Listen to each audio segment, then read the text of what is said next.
Boa tarde, pessoal. Dando continuidade aos nossos conteúdos, hoje nós vamos falar de um outro assunto, né, que inclusive é o assunto do momento, só se fala em pandemia, em coronavírus. E hoje a gente vai conhecer um pouco mais sobre os vírus, tá? Vamos lá para as características gerais dos vírus. Os vírus são acelulares. O que significa isso? Não possuem células, né? Na verdade, o vírus não é uma célula, ao contrário de todos os demais seres vivos que são formados por células, né?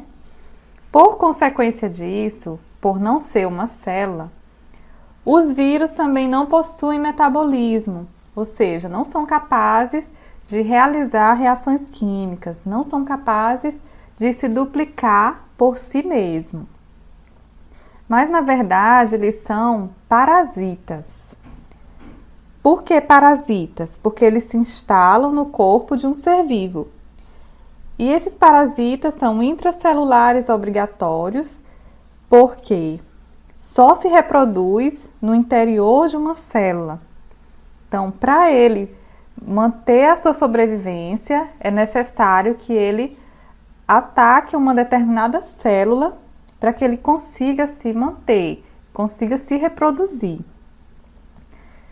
Os vírus não se desenvolvem em ambientes extracelulares, ou seja, fora de uma célula, o vírus é inerte, é como se cristalizasse, não tem nenhuma atividade, não exerce nada. Tá? Então, os vírus são agentes patogênicos, são causadores de doenças. Essas células que eles infestam, eles acabam prejudicando aquele ser vivo. E entre suas características gerais, eles só podem ter um tipo de material genético, ou DNA ou RNA. Então, a gente tem vírus de DNA, vírus de RNA, nunca os dois. Em todos os demais seres vivos, a gente tem DNA, RNA, proteína, tudo junto. Mas nos vírus, não. Ou DNA ou RNA. Quanto à sua estrutura, os vírus são extremamente simples, né? Possuem um envoltório proteico, chamado de capsídeo, e esse capsídeo é formado por subunidades, né? Vamos fazer uma analogia aqui com o muro. O muro tem vários tijolos formando o muro. Então, os tijolos são as subunidades do muro. Então, aqui, no capsídeo, essas bolinhas são as subunidades, como se fossem os tijolinhos do muro, chamadas de capsômeros. São as subunidades unidas que formam o capsídeo, que é o envoltório proteico, né? E esse envoltório recobre o quê? O material genético, que é o ácido nucleico. Esse conjunto do capsídeo e ácido nucleico é chamado de núcleo capsídeo. Tá? Alguns vírus possuem também uma membrana plasmática. Essa membrana plasmática não é própria dele, mas é da célula que ele invade. Então, ele acaba roubando uma parte da membrana plasmática para si. E aí ele constitui um envelope, né? É uma camada de proteção para ele próprio, certo? Esses vírus que possuem esse envelope são chamados de vírus envelopados. E outra característica, e faz parte da sua estrutura, é a especificidade de células. Que é isso? Que nome estranho é esse? Especificidade quer dizer, ele é específico para determinadas células. Ou seja, o coronavírus, por exemplo, ele é específico para células respiratórias, células do sistema respiratório, quer dizer, né? Então, outros vírus são específicos para células de um outro sistema. Por exemplo, o vírus da hepatite, né, atinge células do fígado. Por quê? Porque nas células do fígado existem proteínas, que são chamadas de receptoras, que reconhecem as proteínas de superfície que existem lá no vírus. Então, é como se fosse uma chave e fechadura, um encaixe de chave e fechadura. A proteína da superfície do vírus encaixa com a proteína específica daquele tipo de célula, certo? Quanto à reprodução. A gente vai usar o exemplo do bacteriófago. O que é bacteriófago? É um vírus que ataca bactérias. Ele é o vírus mais estudado, né? Antes do coronavírus, ele era o mais estudado. Então, o bacteriófago, ele tem esse núcleo capsídeo, né? Que é o material genético com o capsídeo, e a cauda. E nessa cauda ele tem feixes de fibras, né? Que o ajuda a aderir à célula que ele vai infectar. Então, como que o bacteriófago se reproduz? Vamos lá. Eles atacam bactérias, só lembrando. O bacteriófago alcança a superfície da bactéria, se contrai e libera o seu DNA. Esse restante do capsídeo, da cauda, se desintegra e o DNA entra para dentro da célula infectada. Entra na célula infectada. Logo, esse DNA codifica uma determinada proteína que inativa o DNA da bactéria. Então, o DNA da bactéria vai deixar de trabalhar para a bactéria e quem vai comandar tudo nessa célula é o DNA do vírus. Então, o que acontece? O DNA da bactéria se desintegra. Pode ocorrer duas coisas, ou o DNA se desintegrar da bactéria, ou então o DNA do vírus só se incorporar aqui ao DNA da bactéria. Nesse caso aqui, ele desintegrou, né, do bacteriófago, mas em outros casos não, ele se incorpora no DNA da bactéria.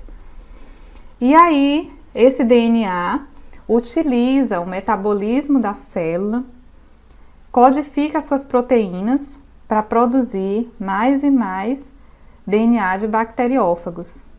E não é só produzir o DNA, mas produzir todas as estruturas necessárias para formar o bacteriófago, como se fosse formar o corpinho do bacteriófago. E aí, o que vai acontecer com essa célula? Ela vai ficar cheia de vírus, né? Os vírus vão se desenvolver e vão quebrar essa célula, destroem a célula, né? Utilizam para o seu benefício, usa todo o metabolismo da célula para trabalhar para eles próprios. Então, eles são seres oportunistas, né? Completamente oportunistas. Tá. Não sei se vocês já ouviram falar, mas existem os viroides e os príons, que são partículas menores que os vírus. Só lembrando, os vírus são milhares de vezes menores que as bactérias. Então, são as partículas menores que existem, causador de doenças, né? Os viroides, eles são apenas a molécula do RNA. Não tem aquele núcleo capsídeo, é só a molécula do RNA, chamado de viroides. E geralmente atacam células vegetais, prejudicando o desenvolvimento da planta. E os príons? Os príons são proteínas anormais, resultantes de mutações. Então, essas proteínas anormais acabam sendo infecciosas, acabam causando doenças. Depois vocês podem pesquisar lá, o mal da vaca louca é causada por príons, por essas proteínas resultantes de mutação que causam uma série de problemas neurológicos, tá? Então, adiante. Quais são os hospedeiros dos vírus? Os mais diversos, né? Protozoários, fungos, bactérias, como a gente viu, o bacteriófago. As células vegetais, as plantas também são vítimas de vírus, né? Diversas viroses acabam com a planta e, especialmente, célula animal, né? Os mais diversos tipos de células animais são atacadas por vírus. E aí, considerando que os vírus são causadores de várias doenças, né, e que essas doenças podem ser contagiosas, a gente tem a classificação dos tipos de disseminação de doenças. Agora vocês devem estar ouvindo falar muito disso, pandemia, endemia, epidemia, mas qual é a diferença, né? O que é uma pandemia? O que é a epidemia? E o que é endemia? Então, epidemia é quando uma doença surge, né, se desenvolve em um determinado local de forma súbita e rápida, atingindo muita gente naquela região, né? E geralmente ela se espalha rápido quando é um vírus novo, assim. O ser humano ainda não teve contato com aquele vírus, então ele não tem anticorpos, ele não estava preparado para receber aquele vírus. E aí essa doença se espalha rapidamente. Isso é uma epidemia. Exemplo de epidemia: a epidemia da peste negra. Já devem ter ouvido falar, lá no século XIV. A epidemia da peste negra causou milhões de mortes e era transmitida, na verdade, o hospedeiro era o rato, mas as pulgas sugavam, né? Tinham contato com o rato e tinham contato com os humanos. Então as pulgas transmitiam o vírus não, aliás, a bactéria, a peste negra foi causada por bactéria para os seres humanos, né? Foi o primeiro grande surto epidêmico registrado na história, foi da peste negra no século XIV, tá? Outra epidemia, também de grande relevância, a gripe espanhola. Inclusive eu vou mandar um texto para vocês e a gente vai fazer um trabalho sobre isso. A gripe espanhola foi muito parecida com a Covid-19, né? E atingiu muitas pessoas no ano de 1918. Milhares de pessoas no Brasil foram vítimas fatais da gripe espanhola, que foi uma epidemia também de alta relevância, tá? E resultante de mutações do vírus influenza. Foi o que aconteceu também com o coronavírus. O coronavírus já existia, só que ele sofreu mutações e o tornou mais resistente, mais agressivo ao ser humano, né? Então, esse é o conceito de epidemia. Vocês estão ouvindo muito falar de médicos epidemiologistas. Então, epidemiologista é o médico que estuda as epidemias, tá? E pandemia, professor, o que significa isso? Pandemia é quando essa epidemia toma proporções em níveis globais, então se torna uma pandemia. A epidemia, ela é mais no nível local, um país, uma região. Quando toma essas proporções, então a gente tem a pandemia. E a endemia? Vocês já devem ter ouvido falar, por exemplo, região amazônica é uma região endêmica da malária, né? Por quê? Porque nessas regiões uma determinada doença se instalou, gerou problemas para muitas pessoas ficaram doentes daquele determinado vírus ou bactéria por conta dele, e ela permaneceu, né? É o que acontece com a malária na região amazônica. Há uma doença que se instalou e permaneceu por um longo período de tempo naquele local. Então a gente já associa, então febre amarela e malária, a gente já associa logo à Amazônia, porque é uma região onde essa doença se estabeleceu, permaneceu por um longo tempo e atinge muitas pessoas naquele local, né? Então, endemia é mais localizado do que epidemia, tá? E epidemia é mais localizado mais restrito do que uma pandemia, certo? E aí eu coloquei os conceitos de cada uma, né? Eu gostaria que vocês dessem um pause, copiassem no caderninho de vocês a diferença de uma para outra. E ao longo dos nossos conteúdos, a gente vai ver, estamos vendo vírus, vamos ver bactérias, protozoários, nematelmintos.